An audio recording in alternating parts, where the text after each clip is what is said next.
Well, hello, gunfighters. For those of you keeping up on the road trip, I am officially in the Midwest. I know that because I stopped at a store and they had cheese curds. So, ding, ding, ding,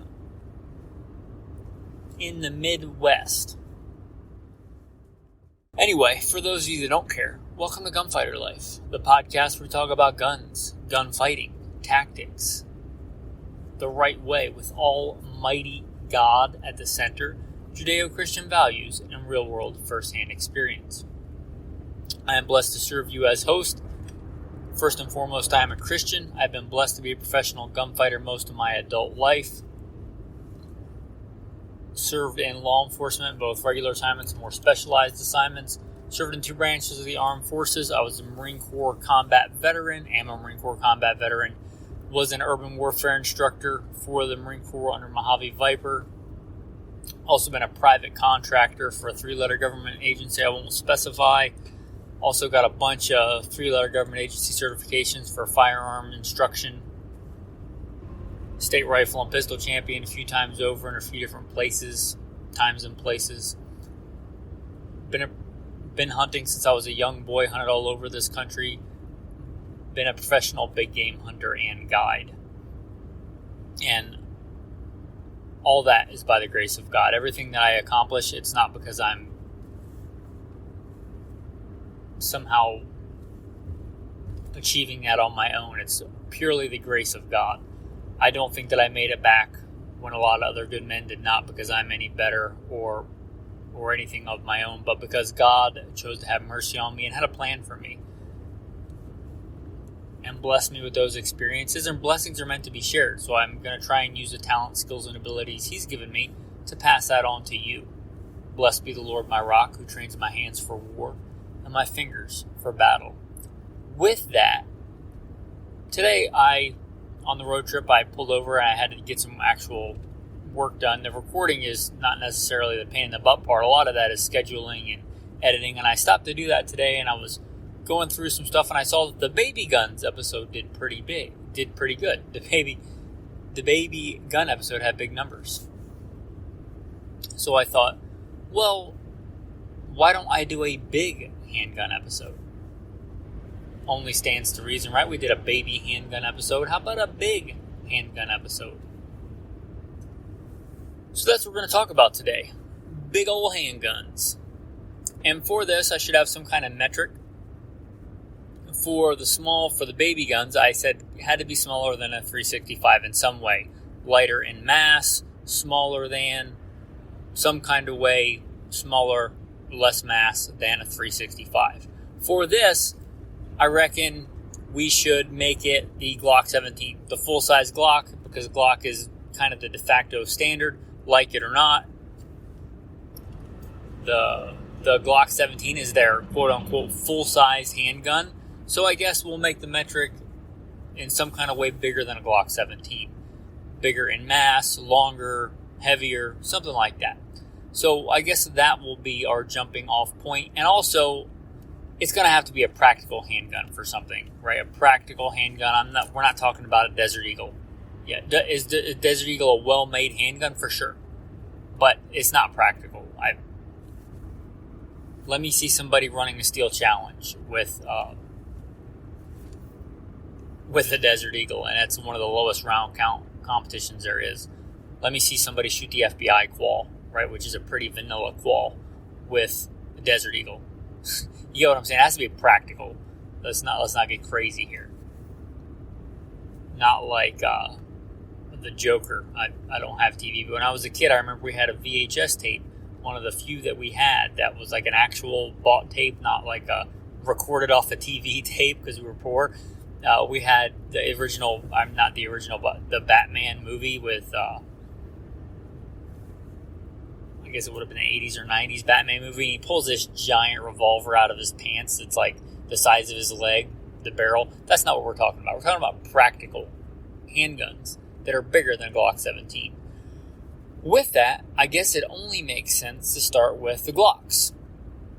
So the Glock 17, even if we stick in 9mm, there are bigger. There is the Glock 34. It is the long slide. It is the made for competition, but also guys run that on duty as well. So the Glock 34, it's the Glock 17 longer. And there's one longer still. It's the 17L. I believe the 17L predates the 34. The 17L is even longer than the 34. So you want to picture it, like as far as your standard magazines, there's all kinds of smaller ones now. But you got your 26, and you got your 19 a little bit longer, then your 17 a little bit longer, 34 longer still. Your 17L even longer than the 34. It's a long gun for a handgun. So 17L, that's definitely in the category. But the 34 and the 17L for sure, they are longer. You'll notice that theme in a lot of competitions. A lot of competition shooters, especially for like limited division, they like the long slide. Not that it's mechanically more accurate, but it does have several advantages. It gives you more purchase to clear malfunctions. You got a bigger slide. Also, you get more velocity, and that can help make certain power factors. And it is, I don't know how to put this if you're not familiar, sight radius. Picture a level, like you are going to make a picture frame level on a wall. Well, that's pretty easy to do. It doesn't really matter if it's precise. But if you need something to be really precise, like you're pouring concrete, a foundation, you want something like level. You want a longer level, right? If you have a really teeny short, like $1 or Dollar Tree bubble level, probably not too precise. You want a big, long level, because the longer the level is, if there's an imperfection, you're going to see it a lot easier. That is one big reason when we run those in competition, we like the long slide versions. Because if there is an imperfection in the sight picture, if we need to pay attention to that, we can pick up on it quicker. Now, if you're just, riding fast and dirty, spraying targets at 5 yards, doesn't really matter. But when you're going from spraying targets at 5 yards to trying to make a headshot at 25 yards quickly, that being able to perceive that minor imperfection in sight picture does matter. They're like, oh, that's not equal height, equal light. And you can adjust and you can perceive that more. You have more visual acuity of a minor imperfection in the sight picture. So you'll see a lot of that in the competition models. It'll be a longer slide. So the 17L and the 34 both share that. Now, these are kind of borderline practical to me. And I say that because I did carry one on duty, Glock 21s.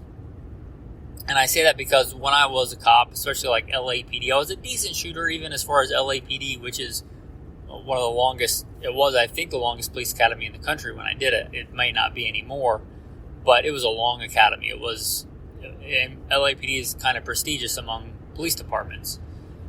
And I thought I was pretty decent for a LAPD officer, and I probably was. And then I went to a handgun shooting competition, and I got spanked. I got disqualified my first match. That to say, I could qualify just fine doing police calls with the Glock 21, and probably pretty well. But when I started shooting competition and realized I had a lot to learn, I realized that a gun that the front sight would be in line all the way back to my shoulder, so that gun would recoil straight back. And when I rested my hand on the gun, my trigger finger, the center of the pad, would rest on the center of the trigger without having to cock the gun one way or the other. That was a gun that fit me properly, that I could drive fast.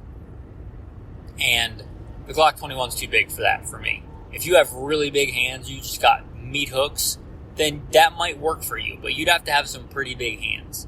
That is a hefty girl. I often say, like, the Glocks have the ergonomics of a 2x4 and a trigger like chewing on gravel. Well, then the Glock 21s or the 20s, they have the ergonomics of a 4x4 and a trigger like chewing on gravel. Like, they're a big girl. That it's got some girth to that. It's got some girth to that frame there. So before you get all crazy on a double stack, you may want to go back and look at a 1911 unless you have really big hands. It's not necessarily even the recoil or anything. It's just the fact that those guns are so fat. Going back to that, not how it feels in your hand. I don't care. You're a man. I don't care how you feel about it. But if it aligns properly and actually fits your hand, that's what I'm talking about. And I think for a lot of people, those are just too big. myself included. But if you have really big hands, I would say if you have much larger than average hands, then they can be a practical gun. So the Glock 20s and the Glock 21s, big old double stack 45, America. So big old double stack 45, big old double stack 10 millimeters, those are definitely in the running. Definitely fit the bill. They're bigger in pretty much every way. Bigger in ammo, bigger in girth, just big guns. Girthy. What is that? There's some slogan now that's just beautiful at any weight. That should be the Glock 21 slogan, or whatever that new slogan is. But anyway, they're big guns. Which makes me think of another really big gun, lovingly referred to in the tactical community as the Tactical Wheaties box. And that's the FNX 45. This one has a big grip. I don't know if it's as big as the Glock 20 and 21s, because not only is it a double stack 45 in the 20 and 21, but it has that polymer sleeve magazine, which is a little bit wider than some metal magazines. So it's just a little bit even wider still. The grip may be a little bit thinner on the FNX 45, but since it's a hammer-fired gun, you generally don't have the long trigger reach that you would have if you're firing a single action. So if you just love the idea of a double stack 45, but what I was telling you about not fitting your hand unless you have really giant hands, you may be able to run an FNX 45. It's a big gun. It's a big, big gun. It kind of reminds me of the newer version of an H&K Mark 23, which is, if you're in the tactical community, kind of jokingly referred to as the crew-served handgun, which is kind of funny. But the H&K Mark 23 is just a beast. You call it a beast, call it a boat anchor, but it's a big handgun. It's again, double stack 45. Big gun. And I actually really like the H&K USPs. I think they were ahead of their time. I think they're really underappreciated. The Mark 23, though, is a big, big gun. So big, I don't think it was ever really popular. It was just too impractical. Kind of the point of a handgun is that it's carryable and manageable and easy to carry. And for many people in the military, a handgun is not your primary gun. So it's a big gun. But if that isn't fitting with today's episode, right? And it's certainly passed military trials. So the H&K Mark 23 certainly is in there. It's a big gun. When I was a professional firearms instructor at one of the real big academies here in the U.S., one of the guys had one. I honestly don't remember if I shot it or not. I've shot a lot of guns. I don't remember, but they're a big handgun. But you could argue that they're still practical, right? They're still a military handgun. So that's a big handgun.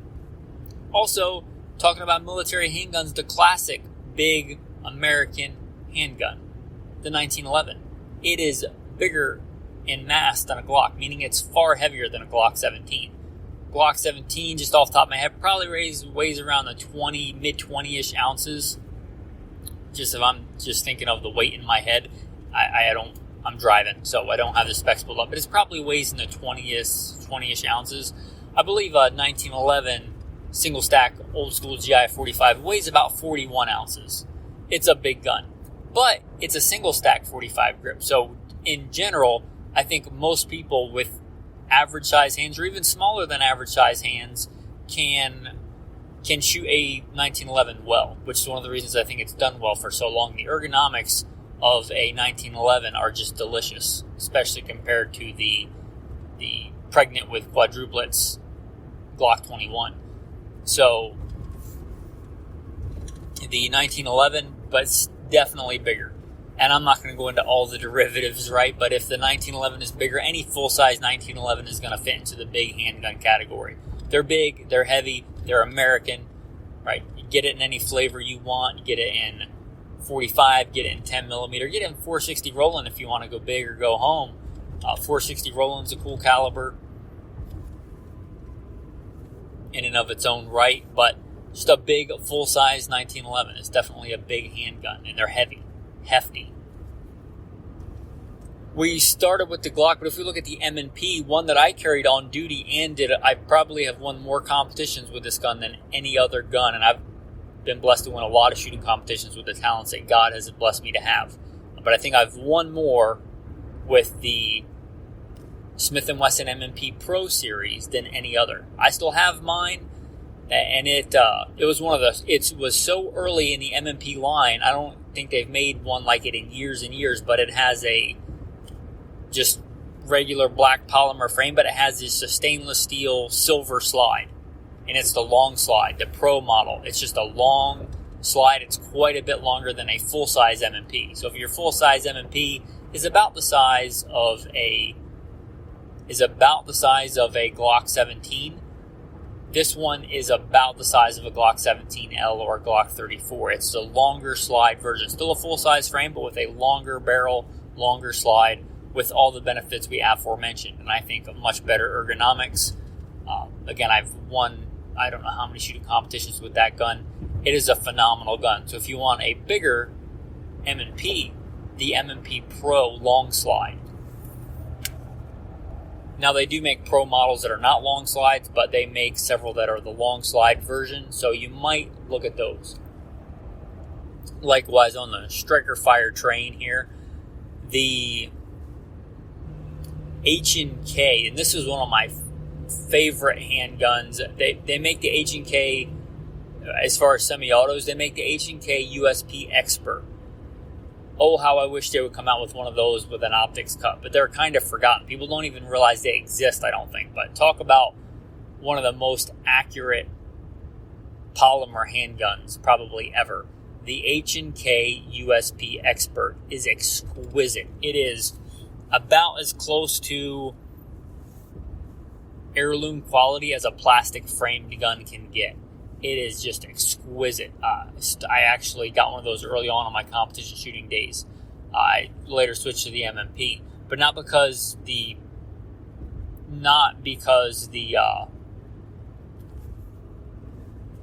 H&K USP Expert was not a phenomenal gun. It was just that in the divisions and stuff that I was shooting when I was early on into it, I didn't really understand that, and I spent a lot of money on that handgun and realized it didn't really fit in the division I wanted to compete in. So I switched to the M&P Pro. But the H&K USP Expert, just phenomenal. It's just a good gun if you can find one. They also make the H&K P30L and they're striker fired in an L. But I don't know if they're bigger than a 17 because a regular one might be the size of a 19, so it might be about equivalent with a 17. You have to check out those specs. But that H&K USP Expert is just an exquisite handgun. It's got a really cool thing they do with the barrel. I think that might come from thinking about the Mark 23 with the Mark 23 where it has a rubber O-ring to center the barrel in the slide to make it just very accurate. And they're just really accurate guns, really, really rock solid, good sights, just really well made. Anyway, that definitely fits the bill. I guess if we were being real technical, like the common combat handguns of the 80s and 90s, the SIG 226 and the Beretta M9 would technically probably weigh a little bit more than the 17, but not a lot. So I don't really consider those. They might weigh a little bit more, but they're about the same size. They're a standard full-size combat handgun. I'm looking for stuff a little bit bigger than that. Since we did mention the 1911, though, we probably should mention the SIG 220, either in 45 or 10 millimeter. I would say that's a bigger gun, although less capacity, but a bigger gun than a Glock 17. So those SIG 220s. If you're looking for a decent 45, you don't want a 1911 because you don't want to maintain it, or you don't want to have to deal with the cleaning, because they are quite a bit harder to disassemble and reassemble than many other more modern designs. That's one of their lesser awesome attributes.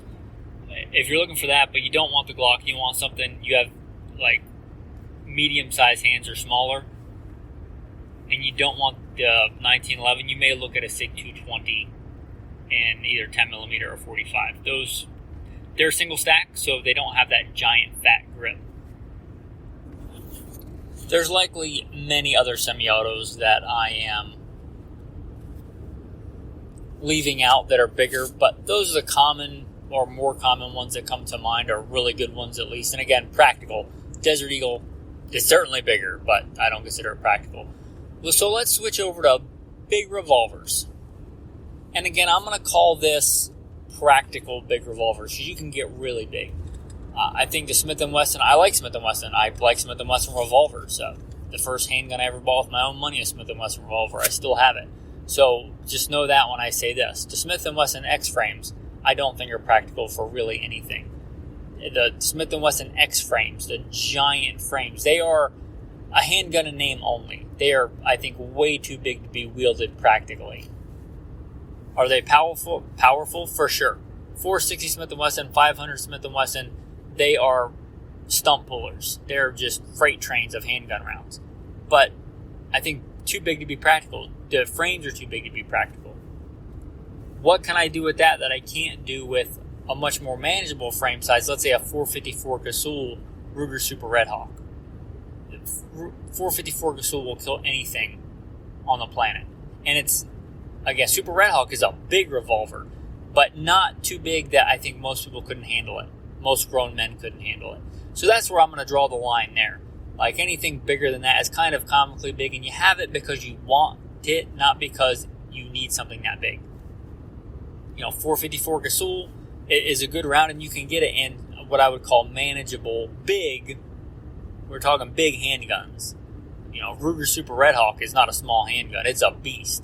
But it's way smaller if you compare it side by side to a 500 Smith & Wesson. And if you've ever shot a 500 Smith & Wesson, I think you'll agree it's bigger than it needs to be practical. Nothing wrong with them. If you want one, you got the disposable income. You want to kind of replicate a 12 gauge slug in a revolver round. Look at the ballistics. You can.